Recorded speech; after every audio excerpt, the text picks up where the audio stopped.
And now, your host for the evening, Johnny J. All right, ladies and gentlemen. Thank you so much. Thank you for making me feel all warm inside. I appreciate that. This is closing night, guys. This is a sad moment for Gary and myself.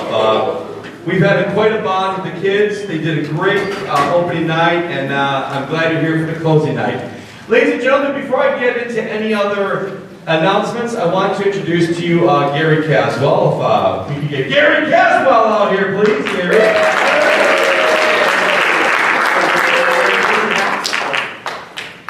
Where's your hat? All right, that's King Caswell. Folks, it's been a really wild ride of 2 weeks for me in my personal life. And before I knew anything that was happening, I had Gary come and help me with the show because a lot of good kids auditioned, and quite frankly, I didn't want to turn anybody away. So that made it a bigger show, and we had to divide up shows like this. But I like to give all the kids a chance and to really encourage them in what we're doing. Gary has really been there for me, so I wanted just to let you know that, Gary. I thank you for everything. Thank you. All right.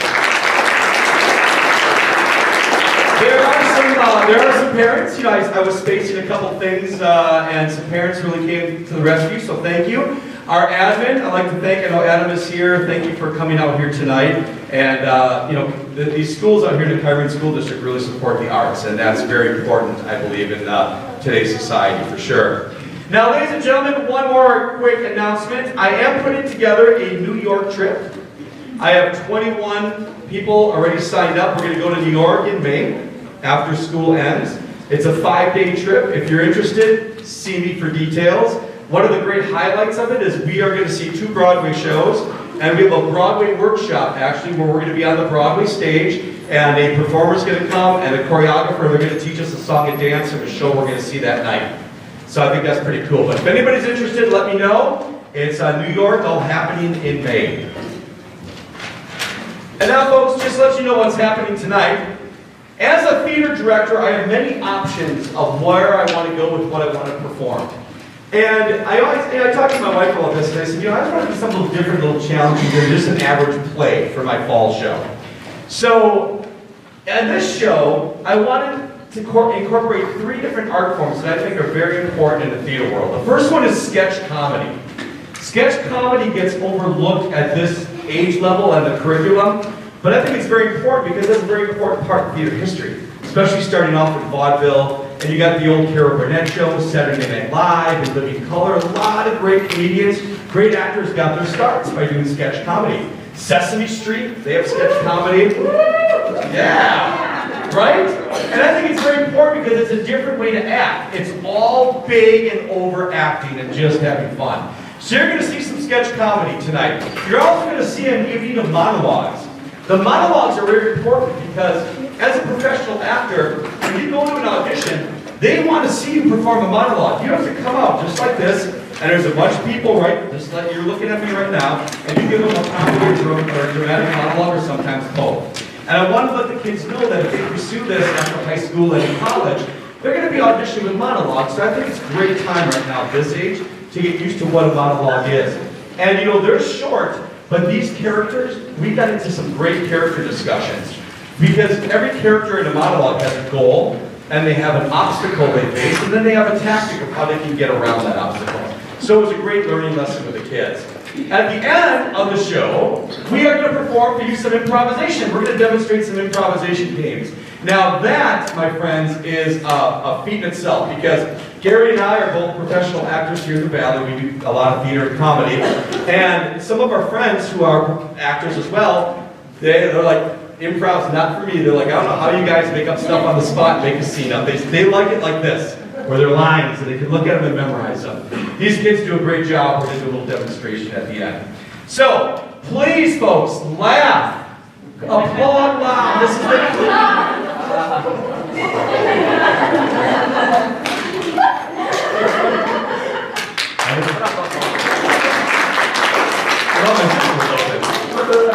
right. Laugh. This is the last show. Have fun. The monologues, you'll see some dramatic ones. If you know, cry, laugh. Don't boo, please. Not me, anyways. All right. Folks, let's get started. Michaela is backstage and she's dying to come out here. Michaela has a comedic monologue for you. It's about a doll complaining about how it is being treated. So, ladies and gentlemen, please welcome to this stage, Michaela.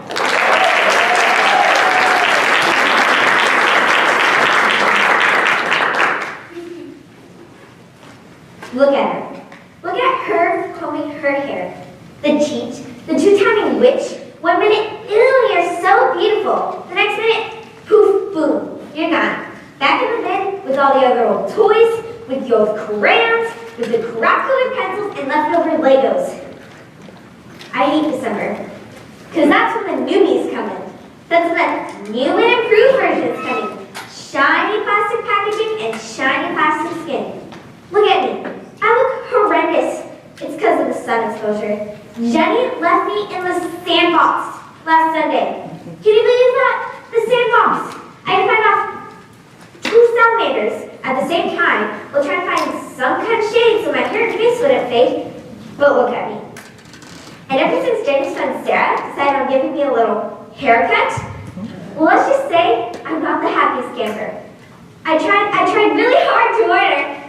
Sarah, I'm a doll. This hair doesn't grow back. But do they listen? Do they ever listen? Sometimes I feel like I'm not even here. Like, they can't even hear me. I thought I'd get lucky. I thought I'd get to stay in the box and sleep it out for 10 to 20 years. And they sell me as a collector's item on eBay one day. But no such luck. Not for me. Ah, geez, I hate December.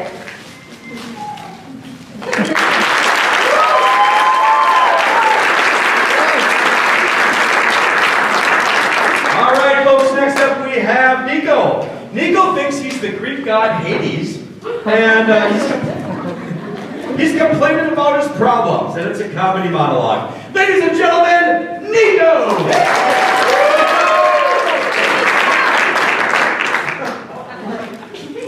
So one day, my dad told me to go to my room. So I do, because he's basically the most powerful guy in the universe. Then, next thing I know, bam! I'm here in this world of eternal darkness. Just me and my 2 dogs. The house. Sounds like a great name for a rock. Man, I could really go for a Twinkie right now. There's no baking in home. I really dug this perception chick, but she's not into me. She says I look too scary. Me. Scary. She says I look goth. People are so judgmental. One day, somebody told me that grown men were singing high and wearing braids. When I was alive, little girls were singing high and wearing braids. What is going on up there? And all day, all I hear from you people is how hard your lives are and how all your homework is so long. What did your dad tell you to do? Your homework? Please, my dad told me to go to the world of eternal darkness forever. Come back to me when you have some real problems. When you come back, bring chocolate chip cookies.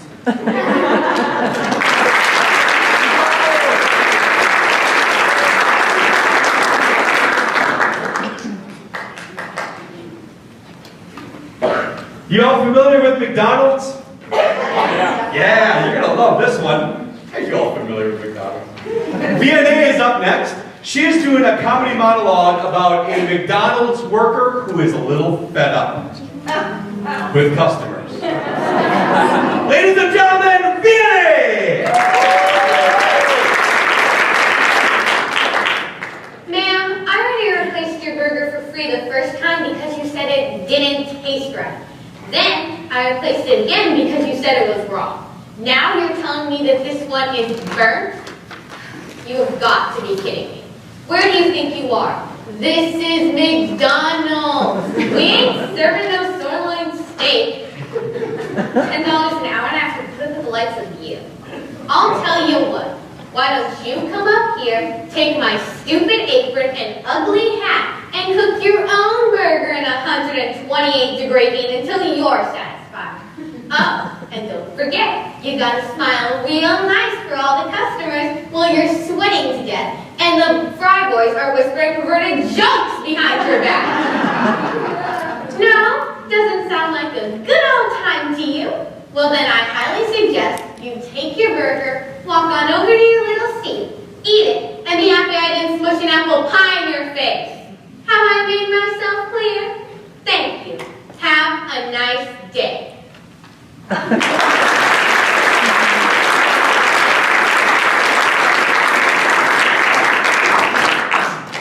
Two things I just thought of before we go to the next monologue. My wife is videotaping tonight, and I know parents have asked about that. I don't make DVDs, but I will put it on a YouTube link, and I'll send all the parents the link to the YouTube. And I can do that because we wrote all this, so you don't have to worry about rights. So I will send it all to you. And also, parents, I know we want to get out of here quick tonight because I know there's a cast party. If you could, after you get done talking to your child, if you could escort them backstage, make sure they pick up their stuff and clean up a little bit. I would appreciate your help back there. That would be great. Sydney is up next, ladies and gentlemen. She has a comedy monologue about wanting to go to a dance with a certain guy. Ladies and gentlemen, I present to you Sydney.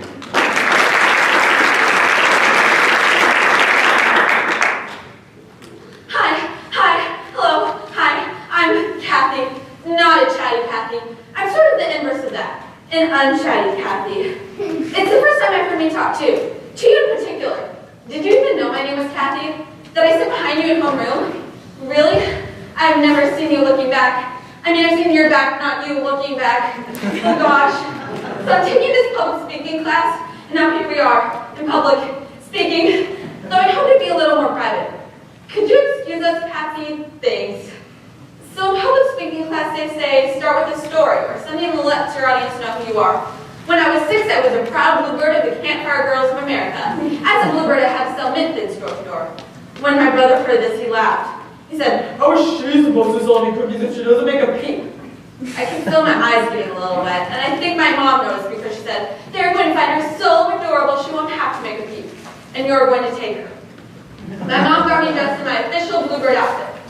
A white button-up sleeve shirt, a knee-length blue skirt, knee-high white socks, white Mary Jane shoes, my hair in pigtails, my official bluebird pin. She wrote out a little introduction on some cue cards that said, "Hello, my name is Kathy, and I'm a bluebird. How would you like to purchase some mint pins to benefit the Campfire Girls of America?" And she included all the details I needed to order my cookies. See, she's armed with cuteness and the right words. She smiled and patted my head. "Now fly, my little bluebird, nothing can stop you now." My brother sighed and took me door to door. He'd wait at the end of each walkway, and I'd make the long walk to the front door myself. My legs would shake. When someone opened, usually a mom, I'd find myself unable to speak.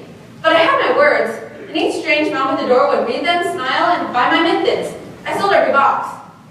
Now I wanted to tell you that story because sometimes you have the words, but you can't quite get them out of your mouth. See, I know you were going to ask me something, but then Patsy told you I think you're ugly because you have acne and the medicine isn't working. And then I'd never go to the dance with you. And then I think you smell like old socks. Well, the truth is I didn't say any of that, and I'd rather not say the following. So I wrote it.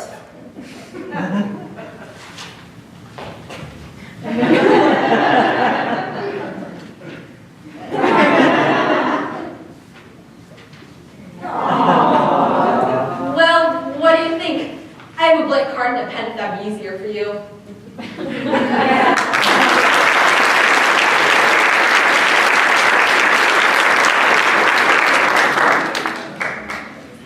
Coming up next to the stage is Baylor. He's doing a monologue near and dear to my heart about standardized testing. I do have a microphone in an open forum. And I'm a teacher, I can give you my opinion. No, I'm not going to do that. But Baylor will. Baylor, welcome! Come on out here.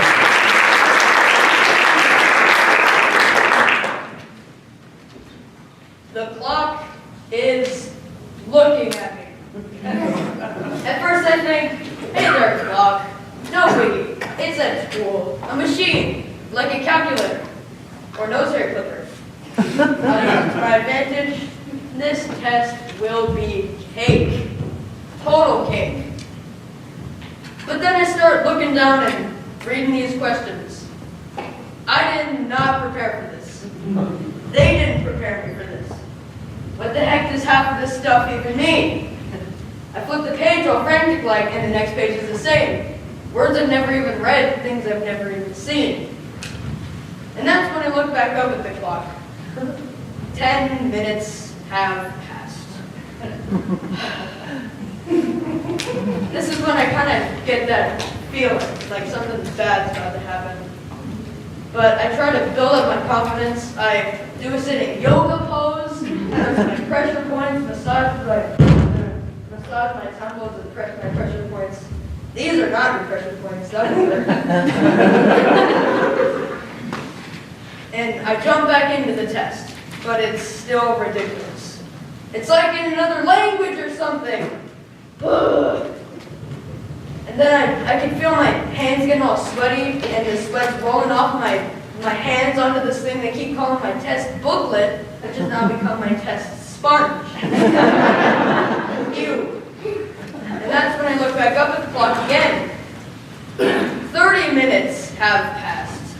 And at this point, the clock is no longer a tool. It's no longer a machine. It's laughing at me. It's happy I'm failing. It's sneering. It's intellectually body slamming me into this standardized test wrestling arena. And it's got me in like this double Johnson headlock or something.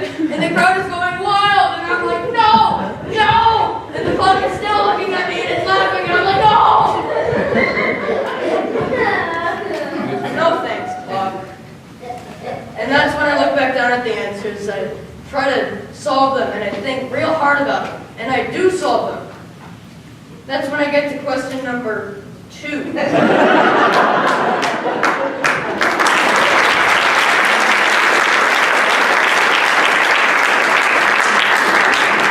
Man, I was really envisioning the headlines tomorrow. Teacher interrupts school playing with standardized testing. Okay, coming up next, Marissa. Marissa has a comedy monologue about selling Girl Scout cookies. Ladies and gentlemen, please welcome to the KMS stage, Marissa!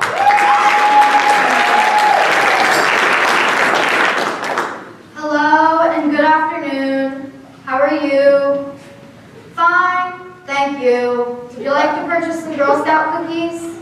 We have new low-carb options. And this year, all of our coconut cookies are made from real organic coconut, like from real organic coconut farms, like in Africa. 16, why? Because my mom says it's going to look good on my college applications because all I got as far as extracurriculars go is drama. My Uncle Brad says only hippies and Democrats do drama. No, I'm all out of Thin Mints. Because everybody wants Thin Mints. What, do you think you're original? You don't look very original. Because you drive a Toyota Camry now. Do you want cookies or what, lady? Because I've got to sell cookies. Because I've got to go to college. And my mom says if I don't go to college, I'm going to end up like that guy who sells giant balloons and lives under the freeway. And I don't want to sell giant balloons and live under the freeway. No, I'm all out of Thin Mints.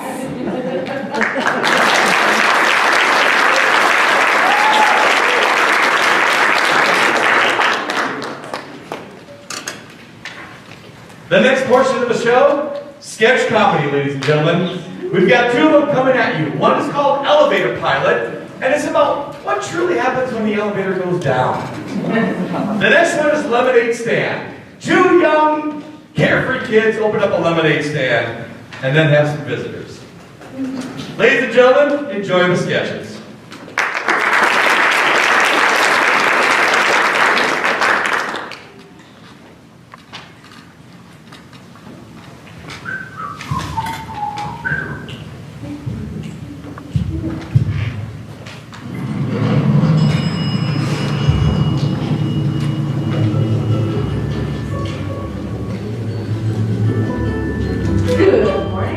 If you will all please take your seats and fasten your seatbelts, we will be getting underway shortly.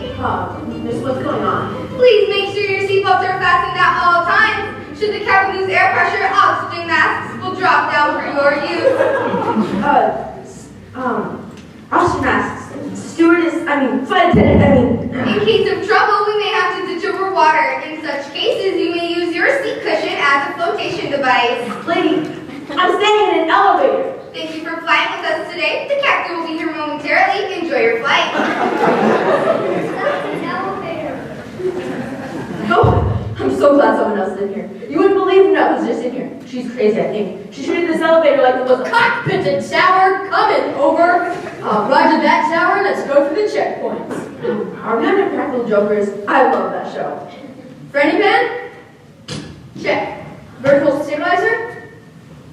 Check. Onomatopoeia regulator? Check. Headlight fluid? Check. Johnson rod assembly? Check. And double check. Are we ready to go, Deuce? Excuse me, I think I'll be getting off. All checked and ready to fly, Captain. Excuse me, I think I'll be taking another flight of elevator if you'll just let me by. Let's take this goose back to Canada.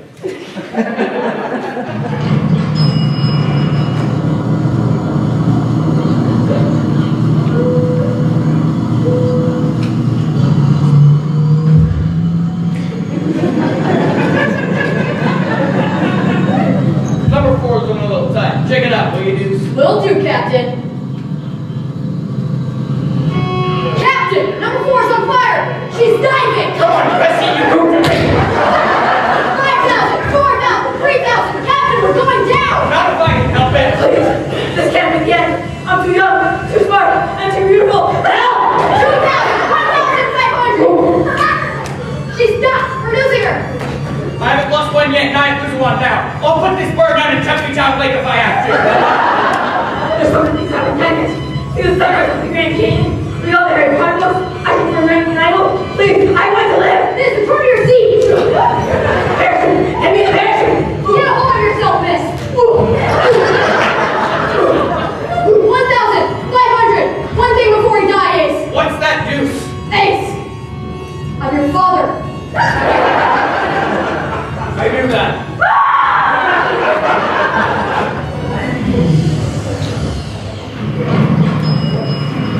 Let's go back to Canyon Lake and do some fishing. Dad. I'm right behind you, Captain. Son.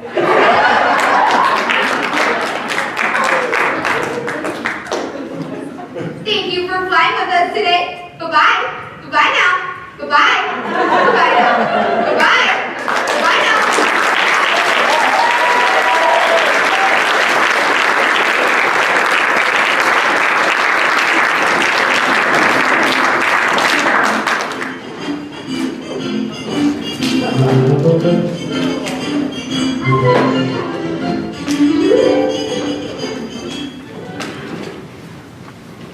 You kids have everything? Boy, this is going the bestest lemonade ever. Billy, are you warm enough? Where's your jacket? Oh, Mom. And Jenny, do you have to go to the bathroom? I only want the blue. If you need me, I'll get inside making Rice Krispie treats.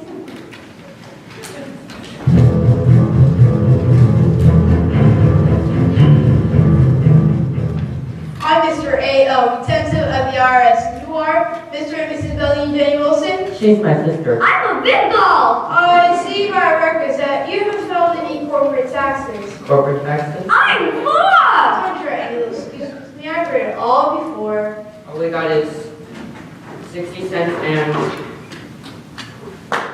3 Larry Fitzgerald football cards. And the IRS is afraid of your barber, Mr. Wilson. Oh. Here's our summons to their office on Thursday at 4 o'clock. I've got soccer practice. Bring your attorney. My daddy knows Santa Claus. And you better be with them at our office on Thursday. No, it's good for you, Miss Tax Scam Mortis. Good day.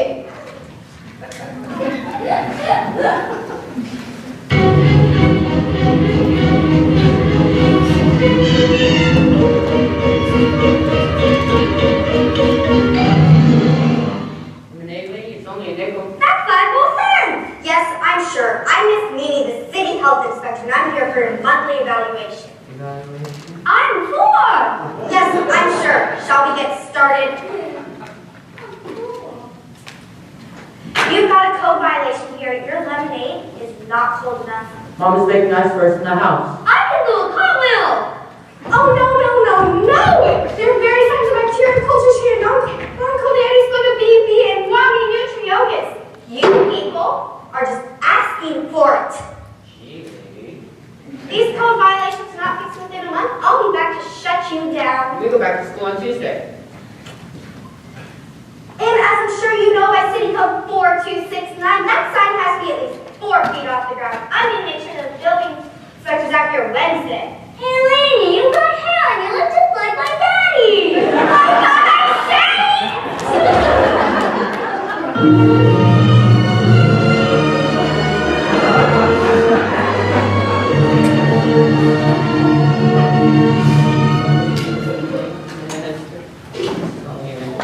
that's like that.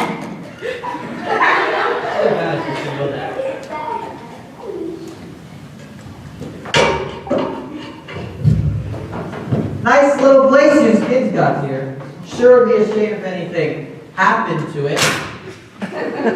Or to use. I'm 4! Oh, tough guy, hey. Listen, if Stu knows what's good for you, you'll mass our protection money. I'd say 200 a week. I don't care how you get it. Just get it, or you'll be sleeping with the fishies. I saw Finding Nemo, please hide!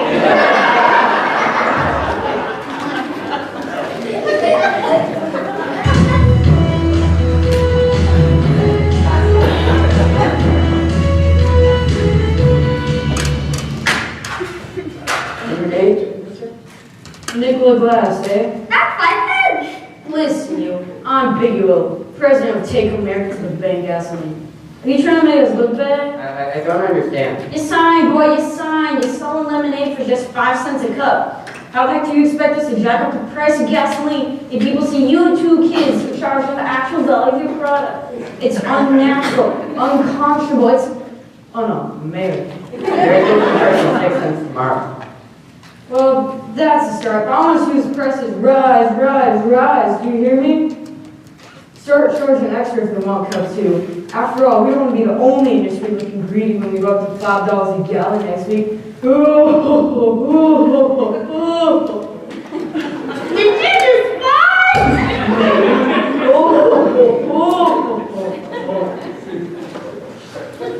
So kids, how'd it go today? I don't think we want to be lemonade salesmen anymore. Maybe my math was a lot less stressful. Can I look for my Gillis Whip, baby? Sure you can, sweetie. Sure you can.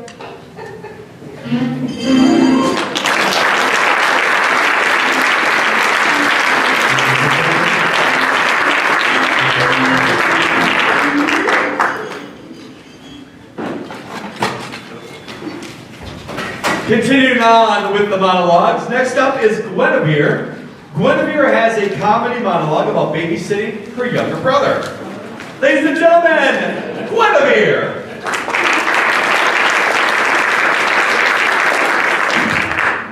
Shut up. Now listen. Now listen good, friends. I'm only going to say this once. And if I have to say this twice, I'll be using a lot of curse words. And I don't want to use a lot of curse words because Mom decided it'd be cute to do like on the 7th heaven, that darn kitchen, where it's been nickling every time I say darn it, and quarter it every time I say something worse. No, I don't have to be a nickel to be just making a point. Mom and Dad left me in charge. This is a big deal. Because although you must find out realizing, this is a step to adulthood. It's a womanhood. It's real personhood. This means they trust me. I know only yesterday I was your sister, we were playing, watching Little Mermaid, and coding on the wall for Crayola. But that time is over. Fun time is over. While Mom and Dad are gone, there will be no coloring, no eating, and no leaving those chairs I've abducted you to. No, this isn't a joke. No, this isn't a game. This is real life, children. And I can start being your own person right now. If you'll need me, I'll be upstairs watching the restricted channels on cable TV and jumping on the bed. Because I feel like it, darn it. I'll put nickel in later.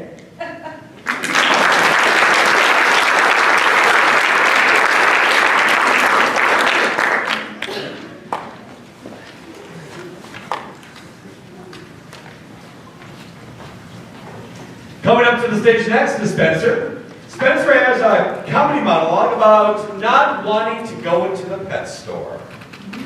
So, ladies and gentlemen, please welcome Spencer!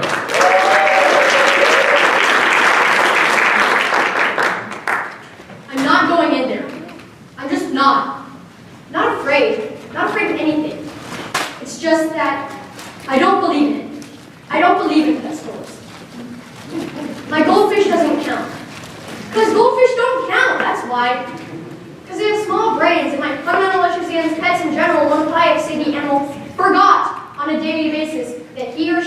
was a captive slave.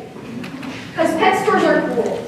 Because you got 17 little puppies, little golden Labrador puppies, all sitting there going like, "Woo, Spottle! Spottle in the first one! Woo, Spottle, brother!"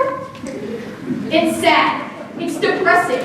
It's a living meat market. It's not like buying a cantaloupe. These are living things, breathing things. And you can't just choose one over the other. It's almost racism. Don't say that. Don't use that word. The S word, yes, rhymes with case. Haha, very funny. Don't say it, man, because they creep me out, that's why. Is that funny to you? Oh, my friend's afraid of snakes. Haha, let's talk about it. You don't see me nothing about your faults. I don't go like, my friends got back at me. You do too. I've seen you. You won't take your shirt off at the beach, and we had plenty of sunblock. Look, I'm not going to the pet store because I don't want to be in the same place as those S things. Saying I'll take pictures of your back while you sleep and put them on Snapchat.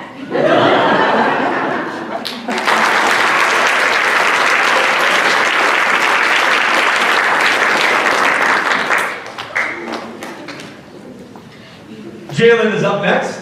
Jalen has a comedy monologue about making people smile. It's always a good thing. Ladies and gentlemen, please welcome Jalen.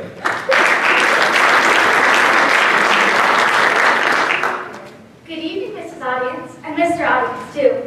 I hope you're glad to see me and will like me where I'm through. I'm here to bid you welcome, and I'm sure I like your style. We'll soon become right friendly if only you'll smile. And now, the world is full of glory. Let's just forget it for a while. And take a trip to Funland, so stretch your mouth and smile. Be gay, enthusiastic, and cheerful all the while. For you can streak with the and smile, smile, smile. The song is just a story, I shall on every bow, and do my best to please you if you smile, smile, smile.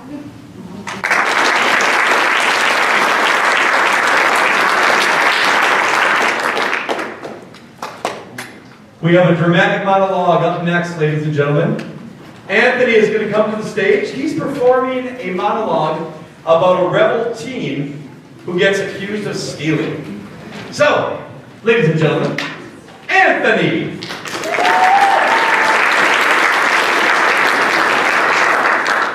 I wasn't in the store then. That's so not fair. I was out back. I was with Jamie and them. We were outside. Frank got his hands on a sweet dirt bike and we're taking turns to go up and down the block. I left Stephen watching the register. Stephen, your son. I left him behind the counter and pulled my break back. And yeah, maybe I was gone too long. Maybe I was gone 10 or 15 or 20 minutes. Maybe I took too long a break. Or I didn't take no money. I wouldn't steal, Uncle Perry. Not from you. Not after all you've done for me. Not after taking me in your paying for Mom's funeral and all that. I wouldn't steal from you, Uncle Perry. Please, don't keep looking at me like that. Look. I know a lot about stuff before. I know I haven't been the best nephew. I know you think of a bad influence on Stephen and Beth and them. I know I'm more trouble than I'm worth. I know if I was just some kid of the street and not your blood, you'd probably think I was some loser. Where nothing going from. Nothing ever going from. And I know I don't got nothing going for me. I'm not smart or proper or clean or funny or even nice people like Steve and Beth. Or you, Uncle Harry. But you gotta trust me, I really mean this. I didn't take no money from that register.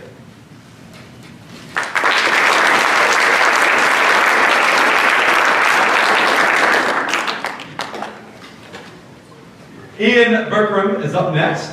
His monologue is a comedy monologue, and it's about trying to get a friend to skip class.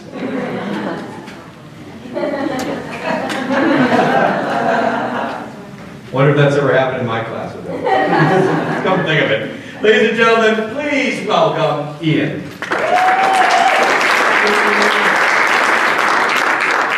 Dude, seriously? Seriously? Mrs. Hensley's class? Come on, are you kidding? It's a joke. The whole thing, man. It's a joke, really. Physics? Please. Tell me the one thing they taught you in that class that's really actually prepared you for the future. The whole thing's just some kind of perverse, hideous, malnutrition form of math. You know that. And what's math? Another conspiracy. Tell me, when have you ever used the Pythagorean theorem in anywhere other than physics, and when have you needed to calculate the speed at which objects collide, unless it's maybe math? You know who uses that stuff? Assurance adjusters. People show up after car accidents and tell you how it all happened. People who sift the pieces of wrecked ships and airplanes and can tell you with precise and ridiculous accuracy what speed the objects collided, when and where they collided, what type of mustard the pilot had on his sandwich. And this shouldn't be any surprise to you. You know who else uses this math, physics, nonsense? The FBI, yeah. Trippy. Weird. Maybe even untrue. But you gotta at least take into account. Because that's how this conspiracy of misinformed education really exists. They're training us from birth, man. They're training us. You think it's cute in construction paper and math problems. How many pies did Sammy eat? But no, dude. No, not really. They're training us into little math whiz kid FBI agent alien signal descramblers. And no, I won't stand for it. I won't be a part of this petrifying machine. Man, I can't. I won't. But Donna Petunia said she's skipping 2 and she's gotten really hot since the acting picked up. Blazing.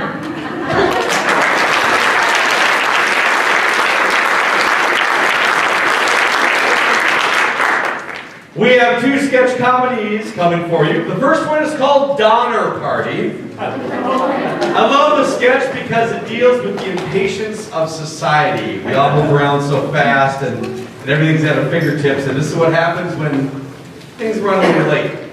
And the next one is Guess Who's Coming to Dinner? You'll never believe who's coming to dinner. Enjoy them, ladies and gentlemen.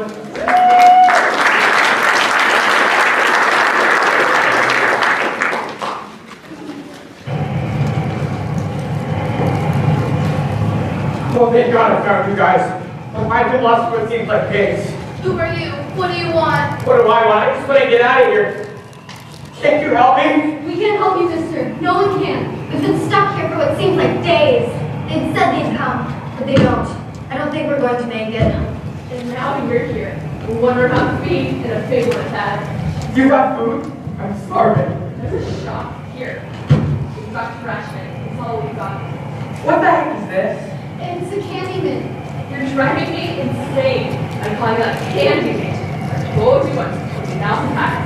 It's a bread mix. Stop. You're both right. Certs is 2 mints in 1. Is this all the food you got? We're all starving. We'll be dead soon if help doesn't arrive. Where are we? No one seems to know. With the snow, the fog, we could be anywhere. I'm freezing. Let's make a fire. Those shoes should burn well. But they're Gucci. Even better. Anyone got a match? A lighter? Nobody's got a match? I knew that secondhand smoke paranoia would come back to bite us in the butt one day. Look, in my ambulance was what am I going to do? There was that other thing we were talking about. What other thing? You can't be serious. It may be the only way we survive. What? Well, I want no part of this. Well, you're part of us, chick. No matter what you say, you want to stay alive, you go along with the rest of us. Will you people please tell me what the heck you're talking about? Did you ever hear of the Donner Party of 1846? Or the Uruguay rugby team was playing Crash Candy? You don't need. Yes, cannibalism. And it may be the only way we'll make it out of here alive! We were talking about it just before you came. Where were we? I was telling you what we died on. How many calories are in an elbow? You can't be serious. Oh, but we are. And don't worry, we won't just eat and run. No, we'll be like the American Indians when they killed the buffalo. We'll use every part. That means dirty, while lots of them will be ripped and close. Your clothes will all get warmer. They'll be matching that shirt with all my outfit. Why are you all looking at me? Because before you came, we took a vote and decided to eat the heaviest person. Obviously, that's you. Darn hypocrisy. But wait, you don't have a weapon. Which one of you creepy cannibals thinks you're man enough? Or woman enough to take me on? Don't worry, we've got it all figured out. Quick, the frozen water bottle! Get your hands off of me, you dang dirty apes! Look, they're coming! Where's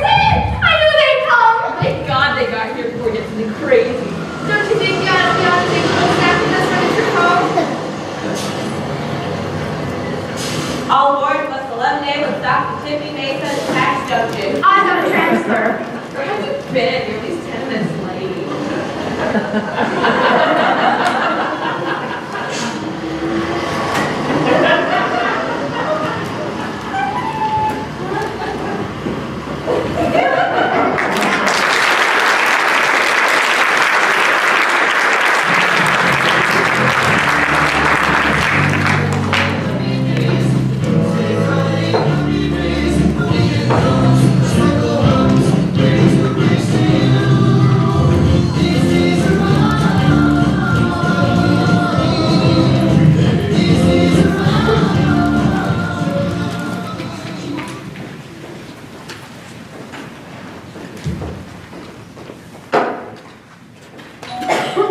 Come in. Hi, Daddy, I'm home. Kitson! Back from college so soon? Mother, our daughter's home. Kitten, what are you doing home? It's not almost semester. Mother, Daddy, I've got big news. I met a boy. Oh, Kitten, that's wonderful. I'm so excited. I trust a caring young man who is hardworking and has good grades. Daddy, remember you always tell us to be tolerant of others? Oh my gosh, she's fallen in love with a boy who has a C average. No, Mother. He's a 3.7 grade point average. Is it interesting? What is that, honey? You can tell us. Now, don't get mad, Daddy. He's just a little different. Sweetie pie, you know what's better than that. One day someone is a little different, that is perfectly all right with us. Sure, honey. We've always taught you that people are all different and have unique qualities. That's what makes a beautiful world. Is it distinct, your child? Your side exam appear engaging, entertaining, moving, intense, funny, bold, ditzy, serene, boring, or even threatening. No, Daddy, he has excellent cursive, clear handwriting. Well, is it his goals and aspirations for life? No, Mother, he is drawn to the mysteries of life and strives for a cause that is greater than himself. Boy, sweetheart, you have me confused. We're running out of ideas. Is it music taste or maybe food allergies? Is he allergic to peanuts or products that are made with peanuts are processed? That's him. Oh, please be nice. People really had it hard in this country. Whatever it is, kid, we'll be up to it. We won't let you down. Mother, Daddy, this is Harold. Where did we go wrong, Father? Look what you've done to your mother, young lady. We'll not have his type in this house. Daddy, you've always taught me that people have different unique qualities. Have some compassion. Have you got mad, kid? How will the neighbors think? We don't care what the rest of the world thinks. We're in love and we eventually want to get married. And if Harold isn't welcome here, then neither am I. No, kid, please don't go. You're right. No matter how heinous his type has acted in the past, no matter how his people have annoyed so many unsuspecting people in society, he's still your boyfriend, and he's still a guest in this house. Welcome to our home, Harold.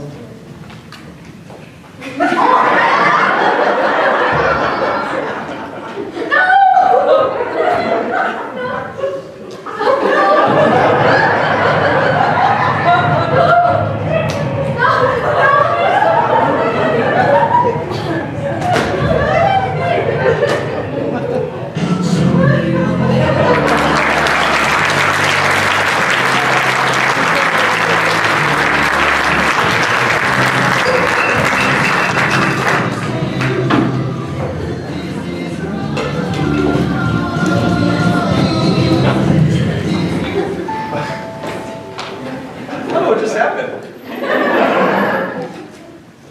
What's so funny?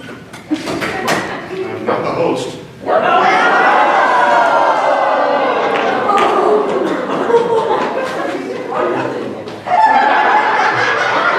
Ladies and gentlemen, Gary's going to come up for his next monologue. Not Gary, we got Paige. Paige is waiting to come on stage here. She has a comedic monologue about a straight A student who gets a B. Ladies and gentlemen, Paige! Hi, Miss Sherman, can we have a chat? I know you're busy, but can we just talk? Sure, you keep grading papers, well, I'll make my case. Well, you see, Miss Sherman, how long have we known each other for, 5 months now? And I'd say you're a pretty good judge of character, because, I'm a good judge of character, and I judge you as someone who, what I'm getting at is this test, last week's unit quiz. No, I can read no, the handwriting is not a problem. I can read your conscious mind character. See, the problem is,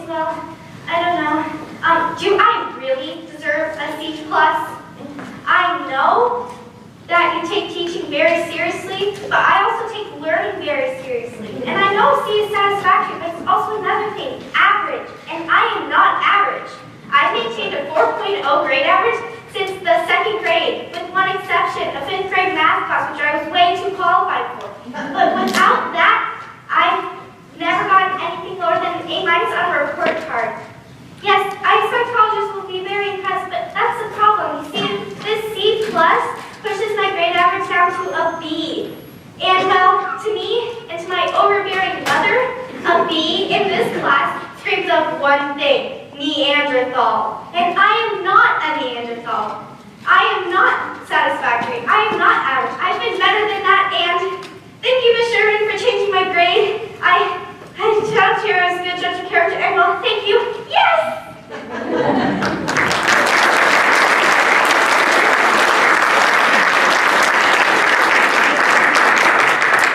It's the best thing I heard all night. She runs off, and I hear this clunk. She goes, oh, I just ran into the wall. I'll make sure she's okay in just a second. Ian Brown is up next, ladies and gentlemen. Ian is a teenage boy who's in love with his car. Ladies and gentlemen, Ian.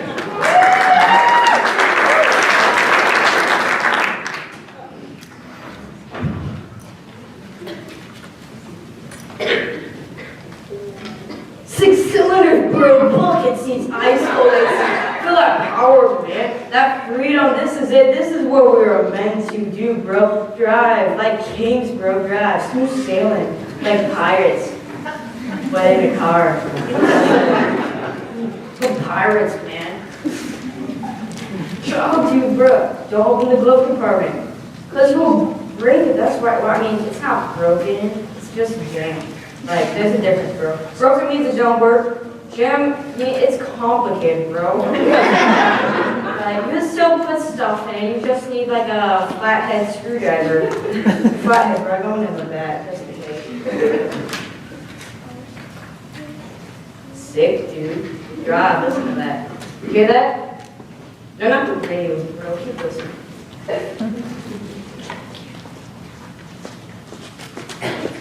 You listening? No, not the Asian girl.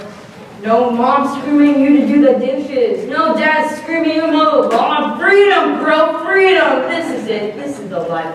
Do anything to possibly do. Don't yank so hard on the seatbelt.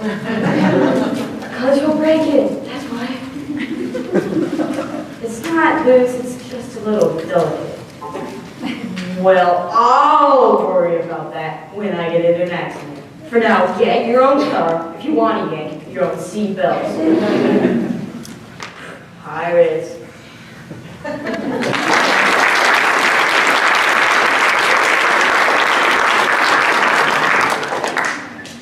Paige is okay. It made me more aware that that wall is right there, so.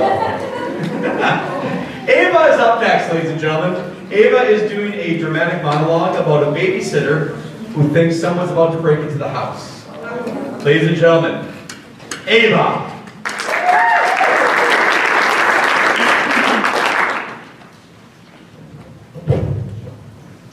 What was that? Hello? Anyone there? Listen, if you think you're funny, you're mistaken. I've got a really big dog here who's very hungry, so I wouldn't suggest coming in. There are lots of adults here now. You might think I'm babysitting, but I'm not. My dad, chief of the police station and former assassin for the U.S. government, is in the next row. He's just taking a little nap. I'm going to wake him up now. Listen, I'm not even scared. So terrorizing me will bring you no pleasure. I'm not going to run. I'm going to sit here watching TV. And don't try to call. I've seen that movie and I know what it is. If I don't answer the phone, you're breathing heavily into it, and I can trace the call there to find out it's coming from in the house. So don't bother. It's impossible to freak me out. If you want to try on my guts, politely say so and we'll discuss options. Okay? Hello?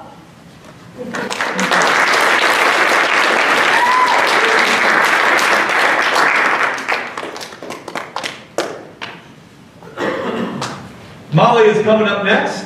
Molly has a dramatic monologue about a girl who wants to run away, and she's telling her sister about it. So, ladies and gentlemen, please welcome Molly.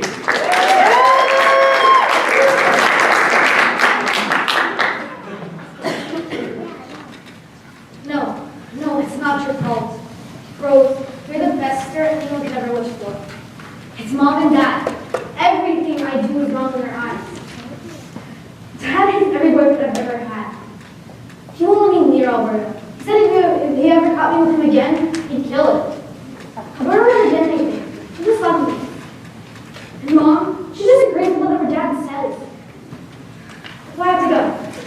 They don't love me. They never have. I have to go now. Be brave. Please don't cry. I'll see you again. I promise. Real soon.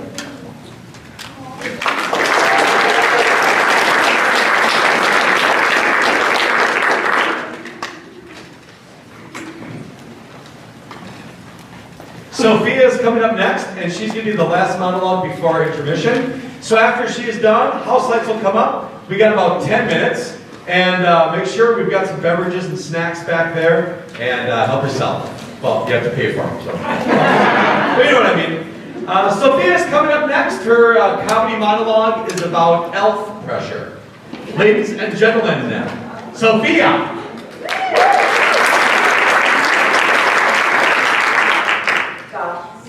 Had another weird dream last night. The big giant whale dressed in a Dallas Cowboys football uniform was telling me about the beef and spinach casserole monster for dinner last night. Yeah, come on. Seems pretty crazy, I know. But as soon as the hardware store opens up tomorrow, I'm going to buy myself some elf products to spray all over my room before I sleep tonight. Bet you guys didn't know. A weird dreams nightmare is how the elf sitting on your chest. They found that out a long time ago in Germany. And in fact, the German word for nightmare is Albträume. That means elf pressure. And sometimes, even more than enough, can sit on your chest and they squeeze all your body weight up into your head, which creates extra dreams and nightmares. It's a scientific fact. I found it out when I was 5 years old. Anyway, if the hardware store is out of elf repellent, I'll ask my friends to buy me some elf food. You know, put it on my windowsill. Just slow the elf down a bit. I can't take another night of dreaming of beef spinach casserole. Ugh. Especially after having to eat it.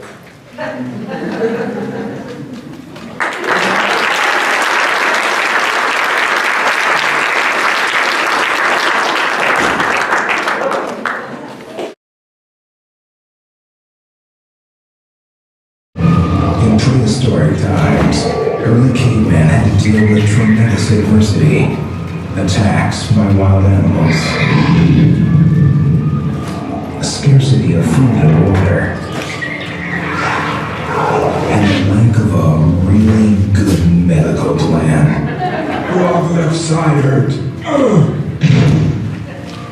But most important to these early cave dwellers was the need for protection from the elements.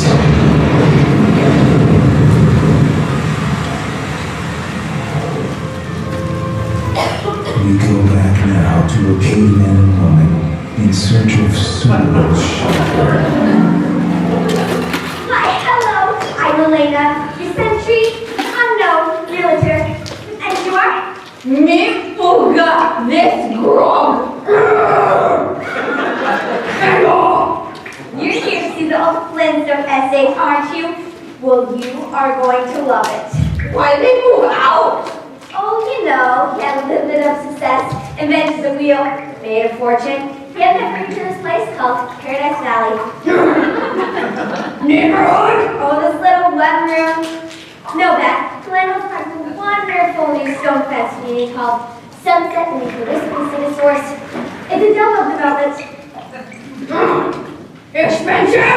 Oh, heavens no. Our caves are quite reasonably priced. Just 12 saber-tooth tight cups down and a 5-year mortgage. 5 year? Yes. Unfortunately, the statistics say that Frog here only lived 5 years before he was eaten by Tyrannosaurus Rex. I'm baking. It's an old realtor's trick. Makes the place feel more homey. What is it? Pterodactyl pie, very low carb. Now here's the kitchen. Oh, big oven! You can kick a mastodon in that baby. Very nice for the times when the relatives drop by. Oh, only relatives Grog has is a baboon. What's the neighbors like? Oh, they're very nice. The couples who came to the east are cannibals. Cannibals?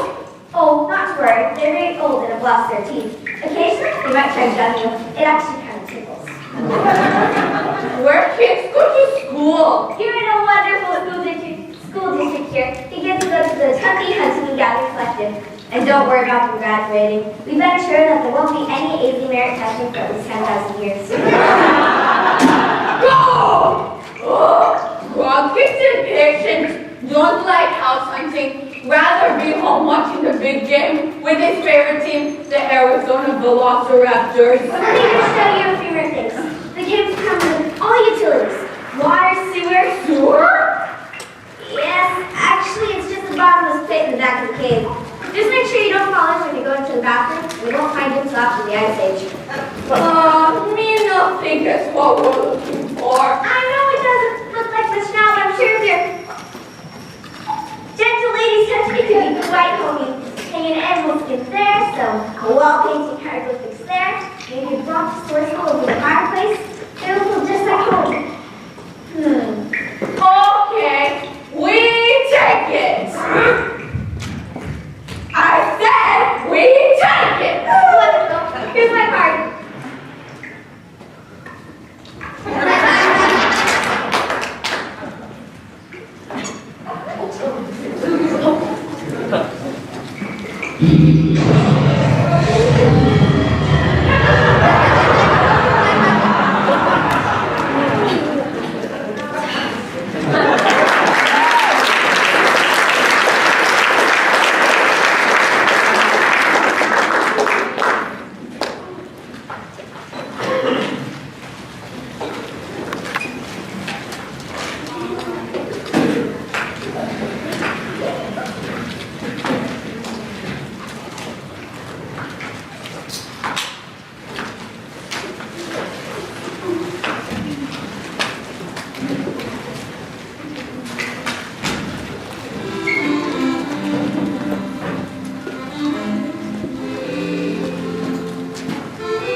Welcome back to the zoo, and may I say you have a very lovely day. Oh, thank you, Wax. What do you think looks good tonight? Well, monsieur, the crab cakes are especially, I don't feel like crab cakes. Oh, so we must have them. This place is known for their delicious crab cakes. We'll just go to them for birds. All right, sweetheart. Excellent.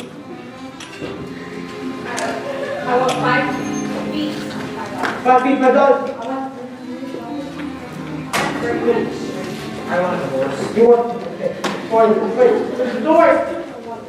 The line is established.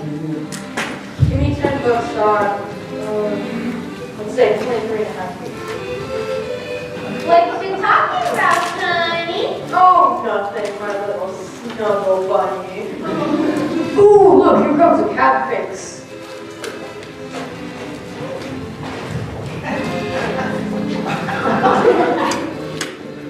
These are really dry. Oh, really? I'll go get us some water. Keep eating. Keep eating. Does anybody here know the Heimlich maneuver? Oh, honey, don't you know the honeycomb maneuver? Well, sweetie, it's called the Heimlich maneuver. And yes, I do know that one. The last guy you saw, I think I broke his ribs. Turns out he wasn't really joking. He was just speaking German. I never already told you. My husband is a trained and certified leg. He'll let it all come out of his body when he feels a little natural. Great, don't need you in the mirror too. Just hold on. Showtime. Oh, this is wrong. Is there something between my teeth? Oh, you're joking. Does anybody here know the Heimlich maneuver? I said, does anybody here know the Heimlich maneuver? Oh, yeah, I do.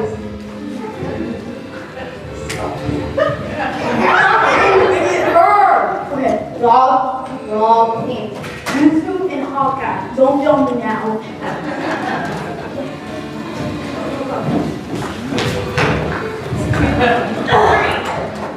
Love this.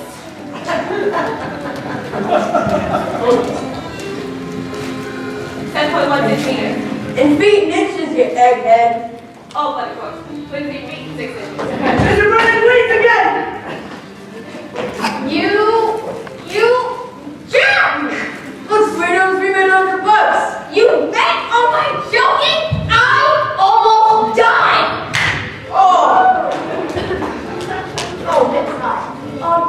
frog, and I just heard him say, I had nothing to do with this.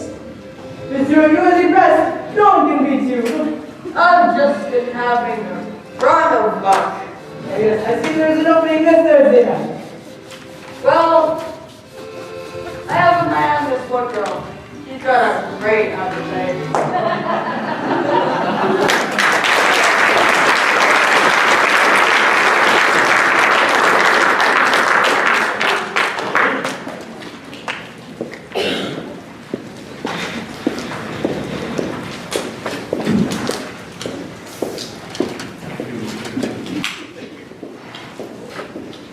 And ladies and gentlemen, continue with the monologue portion of the night. We have Sophia Wyatt coming out. She has a monologue about Helen of Troy complaining about boys. Ladies and gentlemen, Sophia!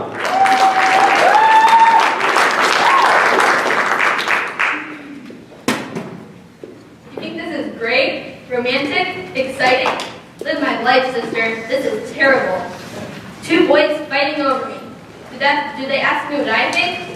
No, of course not. I'm not sure I like either of them, and I'm not sure either of them like me. They don't even know me.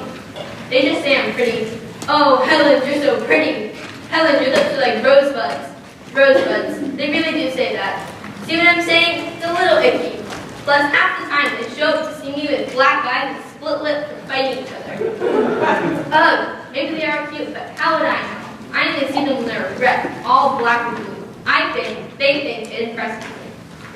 I think I'd like one nice boy who doesn't get in fights and asks me what I think about things and listens to my answers.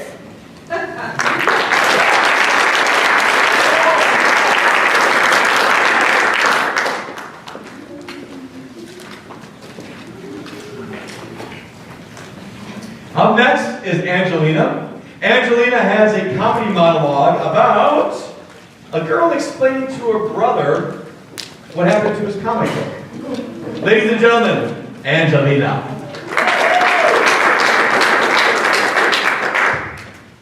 Gordon, remember when you told me that while you were gone, you didn't want me in the room? Well, I'm sorry, but I came in. Yeah, I know, I won't do it again, but that's not it. Remember when you told me that of all the places in your room, the most sacred was your collection of Green Lantern comics, when you keep in that big Tupperware container under your bed? Well, I'm sorry, but I opened it. I had to. I accidentally tripped on it. It was totally an accident. But don't get mad. At least not yet. Remember when you told me that of all your Green Lantern comics, the one that mattered, the one you bring yourself alive if you've ever lost, the one you liked more than your girlfriends? That really old one, number 6? Well, what would you say if it ended up in Janie's house? In her backyard? In her dog's mouth? Geesh, funny, right? Gordon, why are we laughing? Oh, you're right. Janie doesn't have dogs. She has cats, and cats don't eat comics.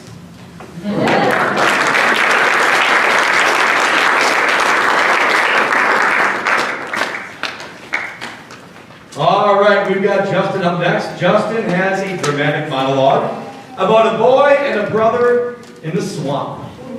Ladies and gentlemen, please welcome Justin.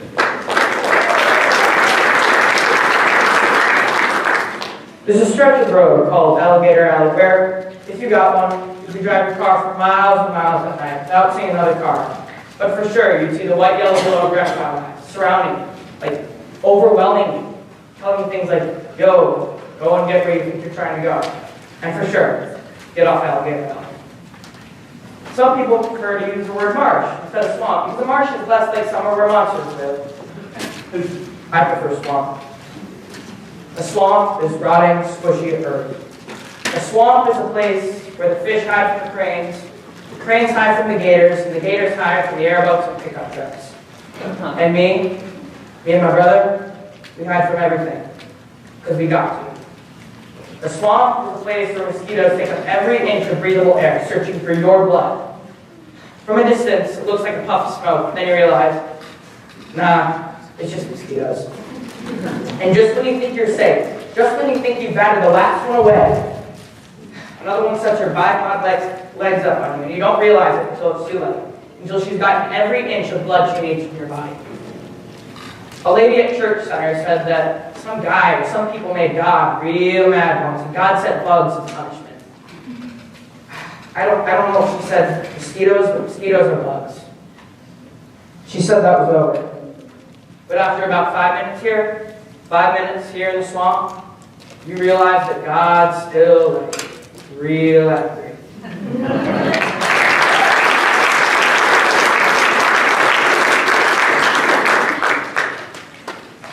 We have another dramatic monologue for you. Emily is up next, and Emily's monologue is about a girl who is upset at a recent divorce in the family. Ladies and gentlemen, please welcome Emily.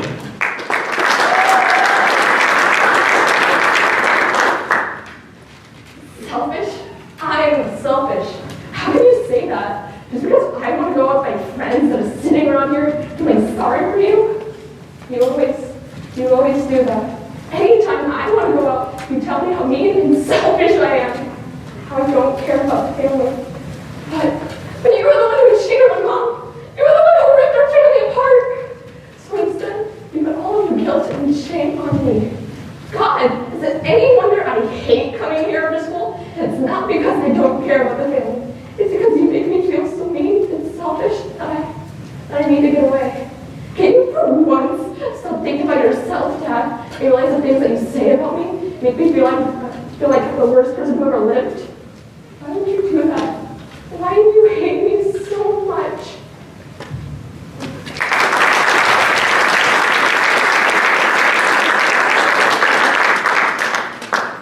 All right, turning our attention over to comedy. Hamza is up next. Hamza is a safety patrol officer frustrated with rule breakers. Ladies and gentlemen, Hamza!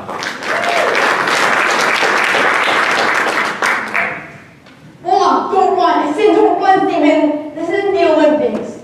Safety Patrol. I'm Safety Officer 1091077, registered with the National Safety Patrol and everything. 6 years I've been a safety officer with a big team. I like to call it the Orange Force or something. I'm trying to think of another name, something really off the grass. There were more of us. Well, there were more of us in junior high, middle school. There are even more of us on this walk. Well, the number is dwindling, though. People get other interests. I guess they sell out. If you ask me, sell out track, cheerleading, drama. Who kidding? When was the last time I heard those clubs? Can anybody say French club, please? You don't even get it back. The sidewalk's there for a reason, Trish. And yeah, I see you chewing gum in school. What's yours one way? Who don't call the halls in the social hour? The administrator has told me on numerous occasions to stop doing this. And I know what. I make them look bad. I'm a little more, how can I put this? Dedicated than they are. The bell rang already, Reggie. What are you doing there just standing there? Ew! Eggs, that happens once in a while.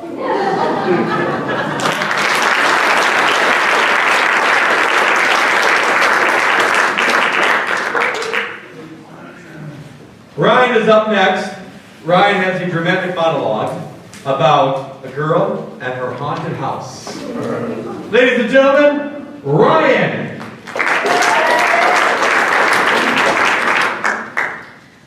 I used to live in this house on Fairy Hill, this big, overgrown place. But the place would creak every chance they got. The doors would squeak. Even after oiling the hinges, they still squeak like that's what they were supposed to do. I don't like talking about this much. I don't like the way it makes me feel, like this weird pain in my stomach. I guess sometimes I'm afraid how you guys are gonna look at me after I tell you this, but there was this room. My mom used to talk about how she wanted to get an office or a playroom or something for my little sister, but she never did. We never got around to it, she said, but I knew why. I knew why she kept the key to that room hidden in her bedroom closet. I first heard it when I was 4 years old. As I got older, I realized something was very weird. Other kids' houses didn't have one empty room that sounded like crying in the middle of the night. Other kids had monsters under their beds, in their closets. No one I knew had a room that the whole family was afraid to talk about. I guess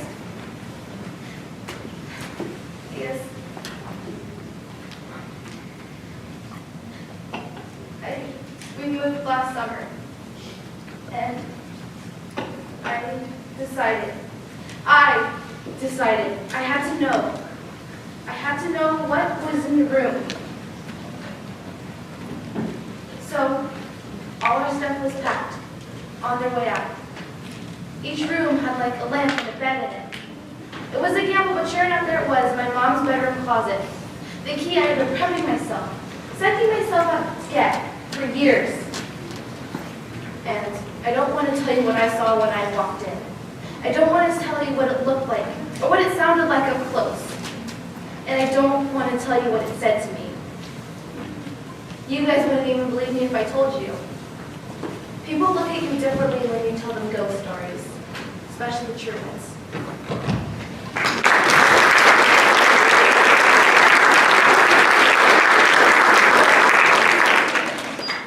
All right, Charlie is going to take us home. We come to the end of the monologue portion. Next up is the last part of the improvisation for you. So, I welcome to the stage Charlie right now. She is going to talk about spinach is her totem animal. Ladies and gentlemen, Charlie!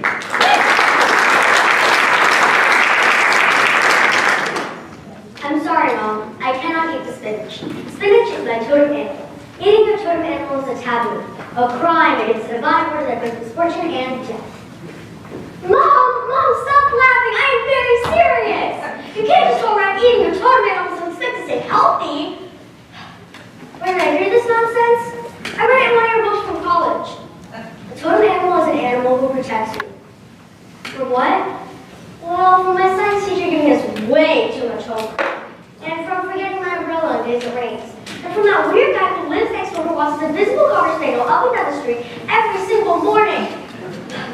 You see, Mom, by not eating spinach, I'm actually living a happier, healthier life. What? Spinach isn't an animal. Nice try, Mom. Next thing I'm going to tell you is a hamburger show growing ham trees.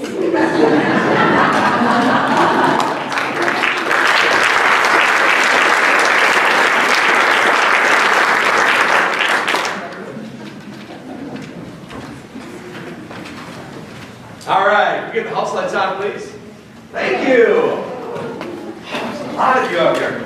Woo! All right, folks, we come to the improvisation demonstration part of the night. Could I please get Sophia Wyatt, Nico, Baylor, Anthony, Sean, B&A, Paige, Ian, Hamza, Angelina.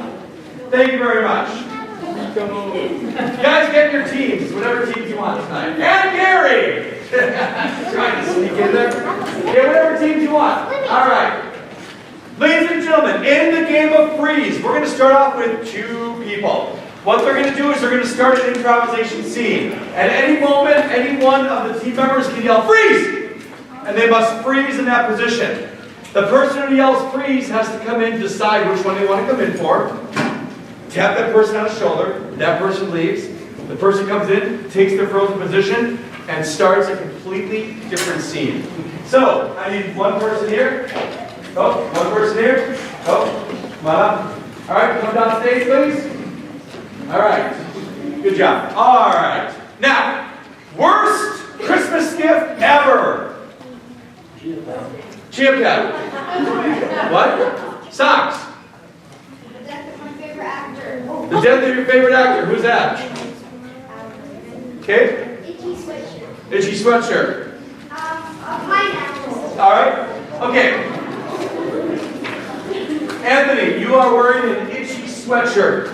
Sean, you're visiting your friend, giving him a pineapple. Anthony, you're not too crazy about it because you wanted a Chia Pet. Got it? Yeah. You guys ready? Yeah. You guys ready? Nice and loud. Freezes. Action. Okay. Ready for this? A Christmas present? Yeah, here you go. Oh, that's a pineapple. I don't want a pineapple, said Ron. I hate pineapples.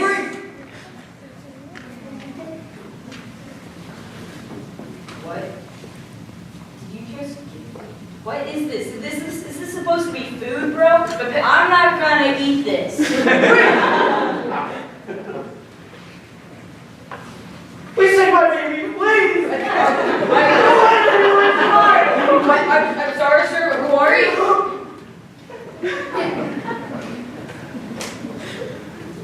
Welcome to McDonald's.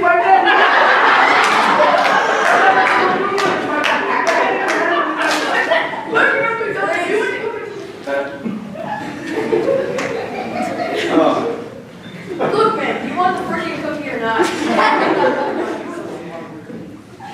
Freeze. Yeah, so I may have just run over your dog. Yeah, I'm sorry, but I really needed to go get another pair of shoes. All right, back in line, please. Move yourself to the Come on up. I need somebody. Come on up. Come down stage. All right, Paige, put your hands out, please. Perfect. What does Paige have in her hands? My hand, baby. What? A ham baby? Am I missing that? What's a ham baby? It's a baby ham, Jack. Okay. It's a baby that's wrapped in blankets full of... No, the hand grabs blankets. Obviously. It's a ham wrap. Thank you for raising your hand. Actually, that is really good. All right, you got a ham baby, and you got hams up. So, there you go. Action. Do you like my new board?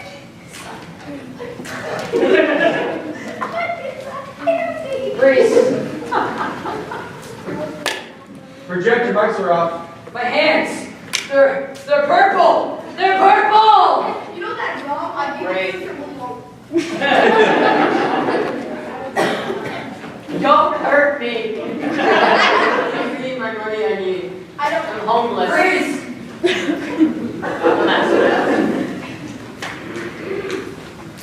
What the heck is this? I don't want your weapon, dude. Take it. No! I don't need an AK-47.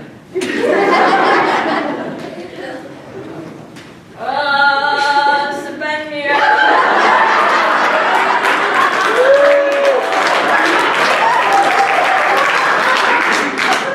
Above, there is sky. Down below, there is ground. See that part right there? Yeah, like right there with the spot. Touch that. Freeze!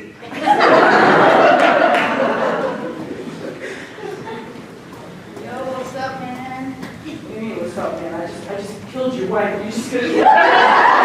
Hands up. Give them a round of applause.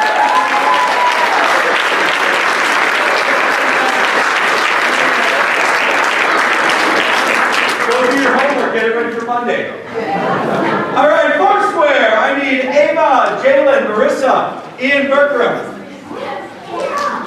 All right, there you go. Get yourself into a square, please. Ladies and gentlemen, this is a game called Foursquare. In Foursquare, you're going to see 4 separate scenes played for you on a rotation basis. The trick is, once I rotate them and they go to their next scene, when they come back to the original scene, they must remember where they left off and what they were doing. The first 2 always get some kind of scene and a situation they're in. So, what relationship are those 2 in? What's yes? The season on my favorite show I did. We're talking about relationships. What relationships are they? Yes. Superman and Biden, no. But we're talking about a relationship. What? Enemies. You guys are enemies. All right? Now the situation of where we can put them. Hand maybe salesman.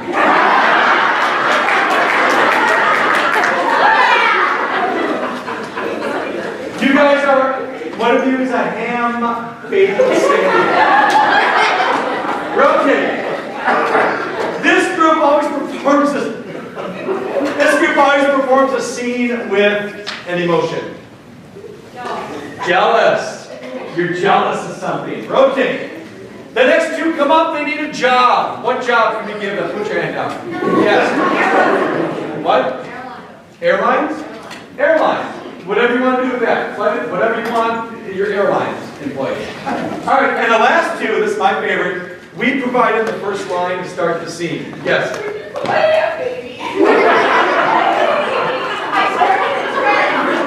Where did you put my hand, baby?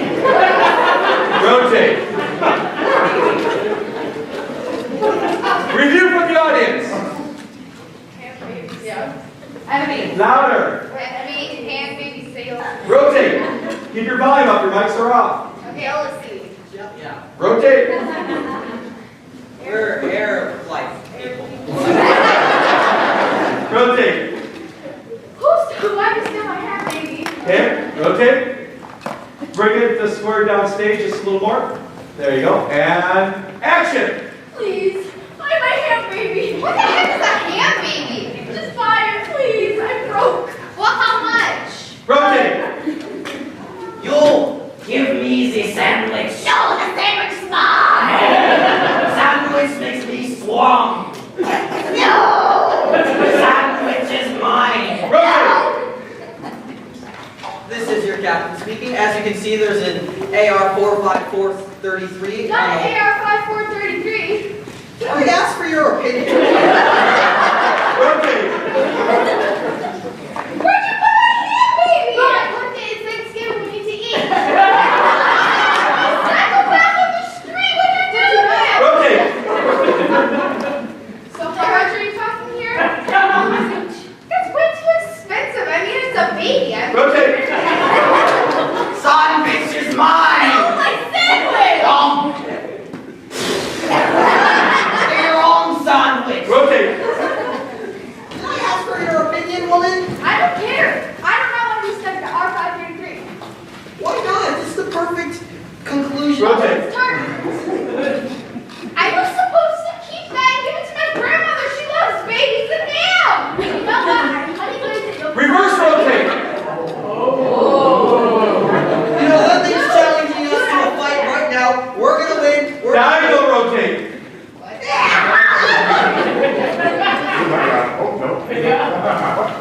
Please. You know what? My family is dying. Everybody and everybody see. What? Foursquare!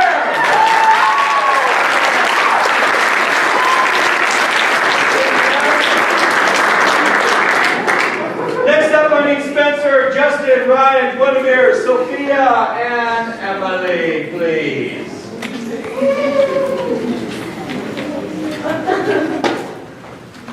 Ladies and gentlemen, welcome to the 2017 Oscar Award ceremonies. We are going to decide which film takes the Oscar for 2017 Best Picture of the Year. The thing is, ladies and gentlemen, the films have not been made yet. They're going to be made right before your very eyes on the moment. You're going to see a split scene, the most exciting part of the movie that we are going to give them. I need for these two actors here, just start giving me some fictitious movie titles that have not been made yet. And I'm not going to even say ham baby. Yes. Okay, what? I heard that. What do you got? I was going to say Adventures in the Honey Glazed Okay?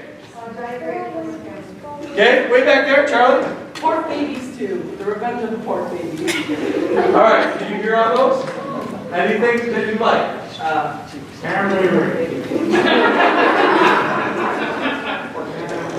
We're doing Revenge of the Pork Babies 2. Revenge of the Pork Babies 2. Revenge of the Pork Babies 2. Got it? That's just a All right, center stage. These two lovely ladies. Yes. Rocky 100. 100. Yes. You guys know Rocky movie? Yeah. All right. Rocky 100.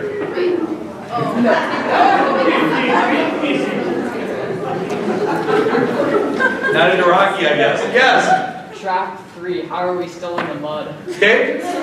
Trap 3. How are we still in the mud? Trap 3. How are we still in the mud? Rocky 100. Really? That's a fun one. Wait, that's not.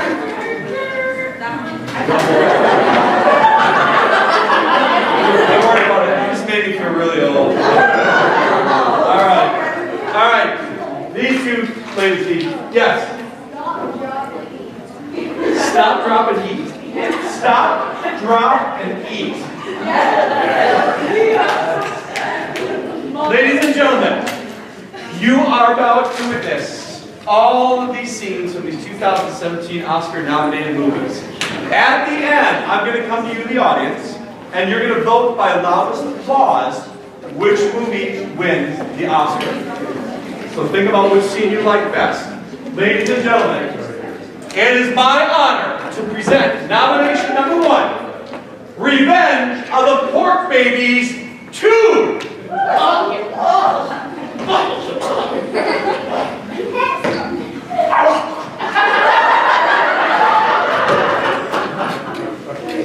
Give her a round of applause.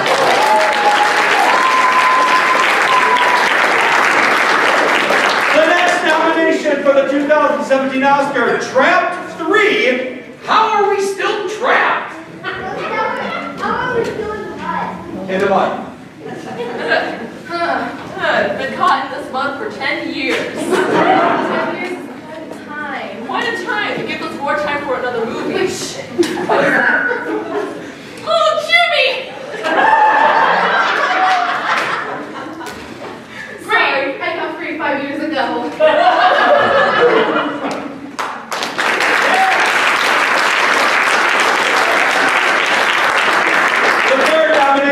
For the 2017 Oscar, Stop, Drop, and Eat.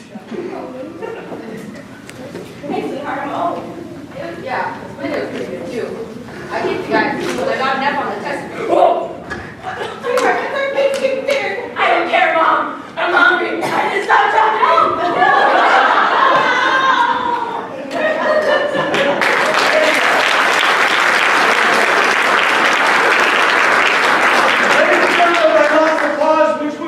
Did you like the best? Revenge of the Pork Babies 2.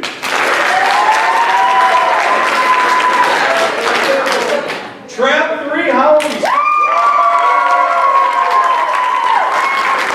Stop, drop, and eat. Ladies and gentlemen, the 2017 Oscar award-winning film, ladies and gentlemen, is Stop, Drop, and Eat!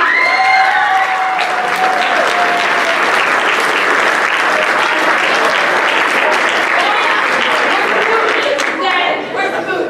I just wanted to thank her for eating all of our food. Was it gluten-free? No. I can voice it. Come on.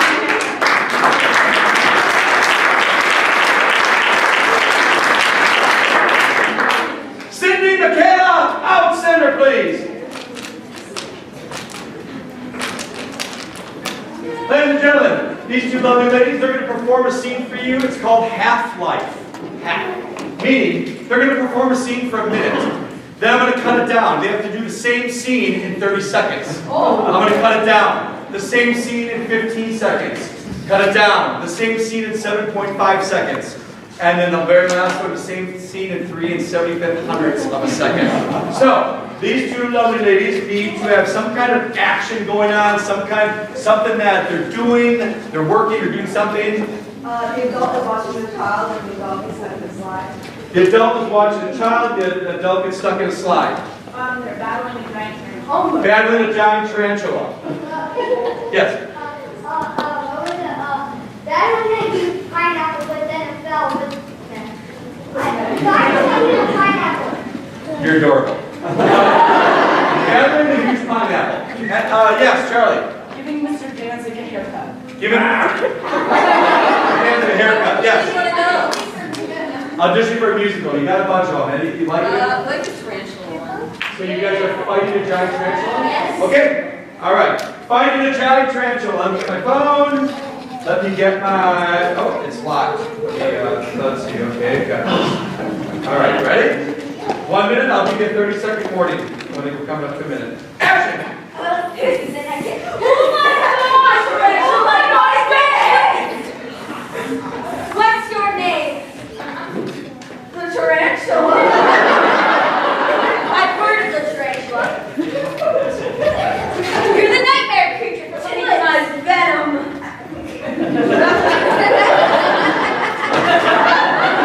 30 seconds! Listen, I'm tired of you hewing stuffing all over my kind. Well, you're kind of gross. It's not fair, man. Fighting for people too, it doesn't make any sense. Come on, leave me alone. Susan finally said that Bob liked me. No, your life, you make it sound like it's so hard. For people stomping all over with you. 5 seconds! Eat shoe! And stop! You eat Stop! shoe!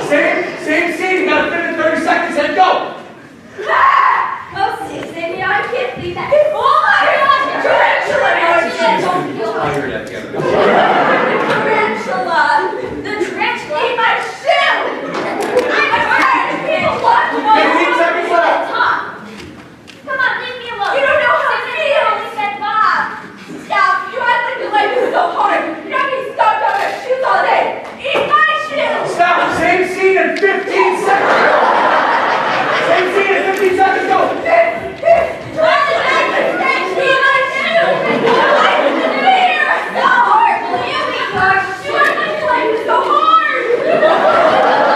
Stop! Same scene in 7.5 seconds, go!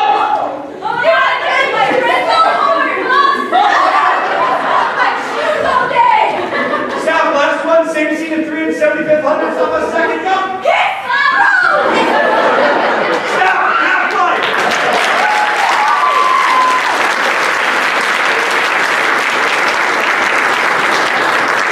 That seems to be their favorite improv game, the kids. So there's another group of kids that really want a performance. So we're going to watch one more half life. We got DNA, Molly, and Charlie.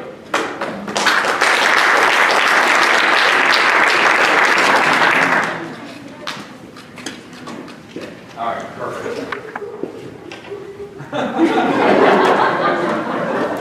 Yes? Excuse me. Yes? All of them are fighting over the same board. All of you are fighting over Anthony.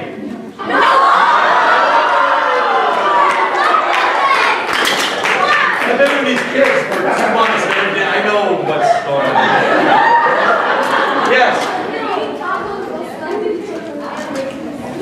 You're eating tacos while slapping each other with hand babies. You're fighting over the same boy. Yes? Circus in a submarine. Circus in a submarine? Yeah, that's good. Yes? Nursery Home Justice League. Nursery Home Justice League. Anyone that catches your nursing home? Yeah. You got it. All right, you guys ready? Yeah. Okay. Be nice and loud. My timer's still going. Okay, ready? 1 minute. I'll give you a 30-second warning. We're coming to a minute. Action. Hi, I heard that this is where superheroes are made. What are you talking about? Isn't this the superhero academy? No! No, what are you talking about? But I always did like the thought of becoming the next guy. Cool. You're back. You're already was white. I got a logo and everything. Batman. Here. You can be the century unknown superhero, Flash. Yeah! Fly boy! Oh my god! 30 seconds. Let's go! I'm gonna throw those bats and ball! We can't lose Last night, Davis! Oh, wait, never mind. It was just a little heart attack. And scene, that's a minute. Same scene in 30 seconds, go. Hi, I heard that this is where superheroes are made. No, what are you talking about? Although I always like becoming Batman. You're Bruce. Here, you're Batman. Oh, Batman. And you can be a century unknown Flyboy. Oh, yeah! Fly boy. Oh, my black. Oh, no! 10 seconds. No, no, no, just a little heart attack. Stop. Same scene in 15 seconds, go. Hi,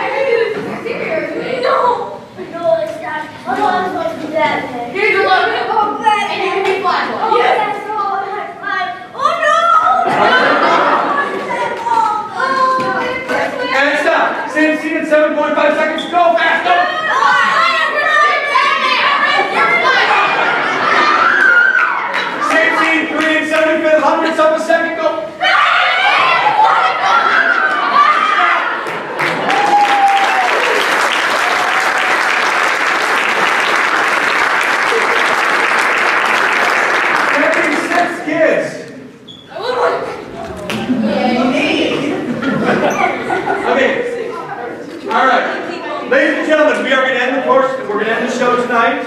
And I want to remind you, if you are here with your child, please feel free to talk to them afterwards, but then walk with them backstage. Make sure things are cleaned up back there, please. I would really appreciate the help. All right, we're going to end the night with a game called World's Worst. We take occupations, and then the kids give you the world's worst at that occupation. So, yes? Depressed motivational speaker. Depressed motivational speaker. That was a good one. You just redeemed yourself. Yes. What? Football player. Let's probably do like Aaron Rodgers from one of the best teams around the Green Bay Packers. Yes! The next Super Bowl champion.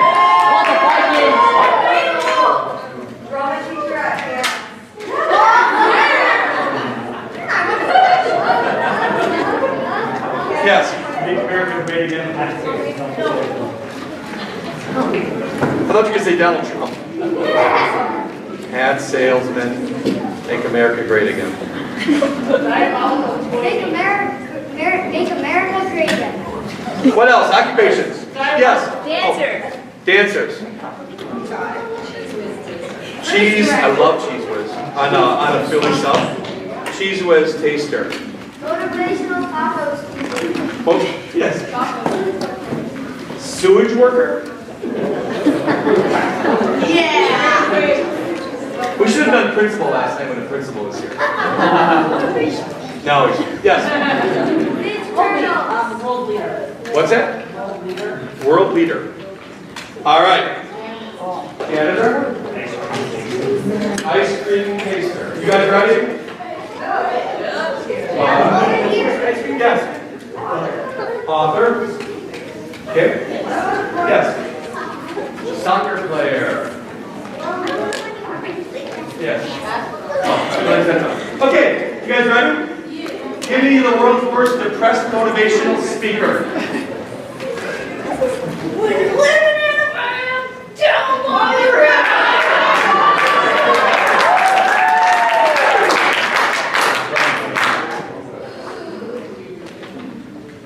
I want to be your class president.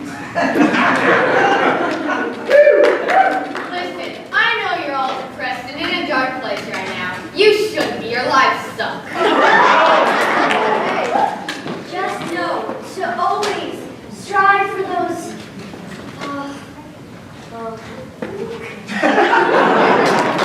Dreams are for suckers. Yeah, you guys are really go get them out there. World's worst soccer player. Set, play! Oh wait, wrong kind of football. Alright. Oh my god! I'm not. What kind of sport is this? Yeah, you just inspired me with one. World's worst McDonald's employee.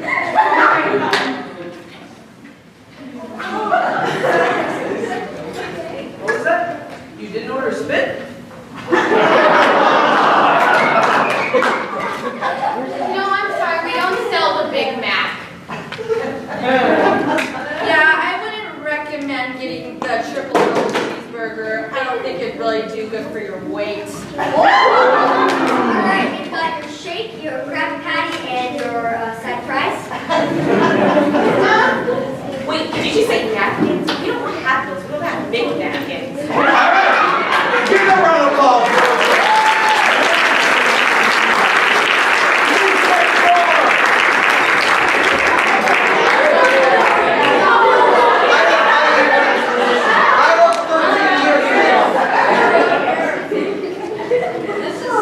Give me 6. Yeah, it's 6. Thank you, Ian. Here. Alright, we go next time. Now I need one more. Okay. Come on, guys. World's worst. That's another movie. World's worst football player.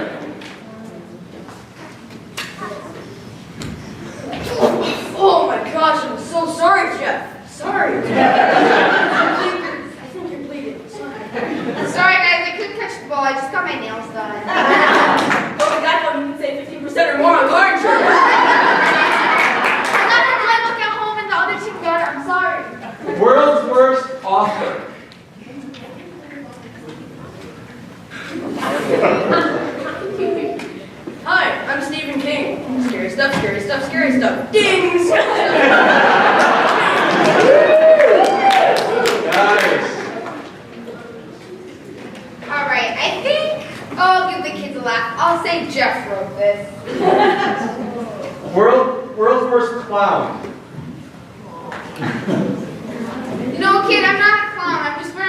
makeup.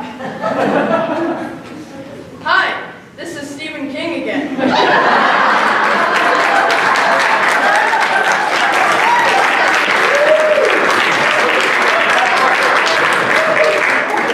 World's worst plumber.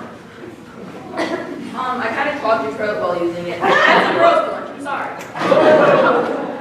Yeah, this is way too gross for me. Not fixing that hair out of the dragon pipe. I'm sorry, but I flooded your house. Hi, my name's Melvin. It's a me, a mud. Yeah. I like to jump on dirt.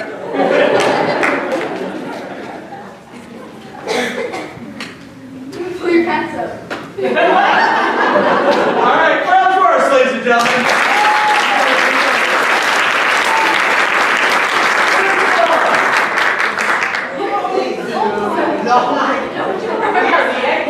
Adam, they come up like all around the school. All right, one. Oh, jeez, it's late. That's fine. Keep it off there, that's fine. Okay, fine. How many are back there? 4. All right. World's worst sewage worker. I mean 6.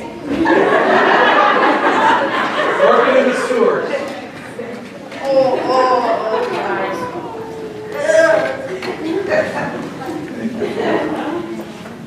I think I just hooked this one up with the water filter.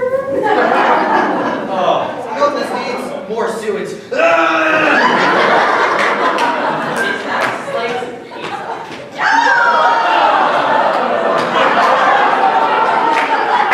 World's worst Make America Great Again hat sales. Hi, my name is Hillary Clinton.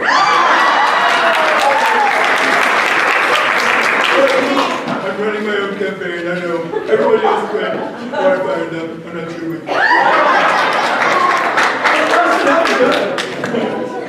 Make America not so great again?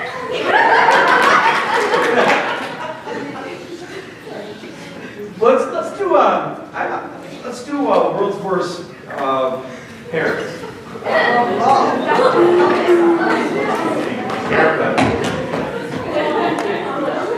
Son, our business reports are running a little lower this year. We're gonna have to let you go.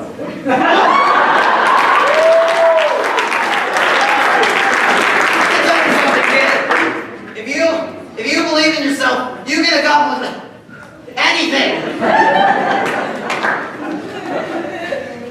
God, do I ever make you shower?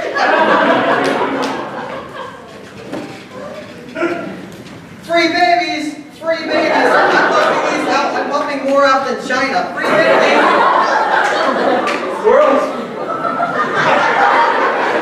World's worst cheese whiz taster. Guys, what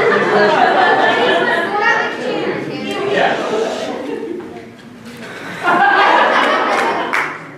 This is shampoo, right?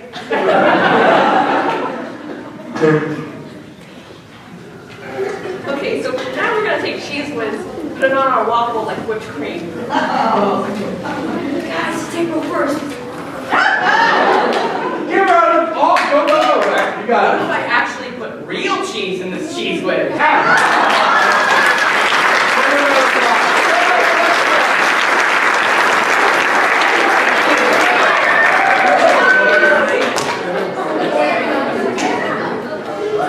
How many are you? 6. Oh, is there any more back there? That's it? All right, here we go. We're coming to the holiday season. World's worst Santa Claus.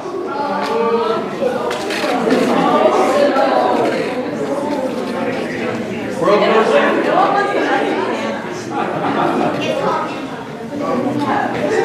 You can have whatever you want, except for it doesn't exist because I can't do everything.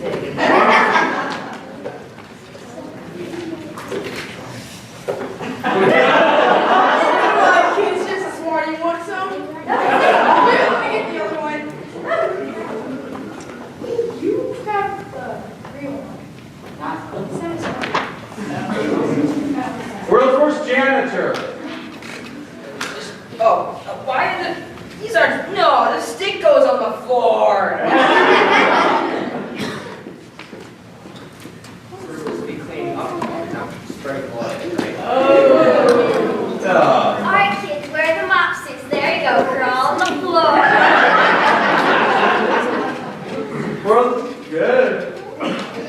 first boyfriend or girlfriend?